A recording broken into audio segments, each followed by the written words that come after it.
ইন্নাল্লাহা ইয়াগফিরুয যুনুবা জামিআ, আল্লাহ সমস্ত গুনাহ ক্ষমা করবে।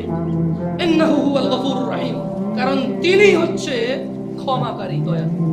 তুমি কি ওই যে পতিতালয়ের মহিলা, তার চাইতেও খারাপ যে কুকুরকে পানি পান করিয়ে জান্নাতের বিষয় জেনে গেছে? আমাদেরকে আল্লাহ নবী সাল্লাল্লাহু আলাইহি ওয়াসাল্লাম জানাইছে যার বিষয়, যে সে জান্নাতে প্রবেশ করবে। সে কি ছিল? পতিতা। কি ছিল? কি ছিল? তুমি কি তার চাইতে খারাপ মনে করবে? যে আল্লাহ পতিতা কুকুরকে পানি খাওয়াইলে সন্তুষ্ট হয়ে জান্নাত দেয়, যে আল্লাহ 99 জন লোককে হত্যা করার পর যে বলছে ক্ষমা নাই, তাকে হত্যা করছে, এরপরেও মনের ভিতরে কেমন জ্বালা যন্ত্রণা যে আমি কোথায় গেলে মাপ পাবো, কেমনে আমি মাপ পাবো, এই যে মনের ওর এই যে দ্বিধা দ্বন্দ্ব, যে আছে তো একজন বিচার করে ফেলবে, মাপ না পেলে কি হবে, কে করবে মাপ? আল্লাহ তার জন্য যে জমিন তুমি এক চুল নাড়তে পারো না, আরে নাড়বা কেমনে? ওই প্লেটে টিনে রেখেছে, দেখছো?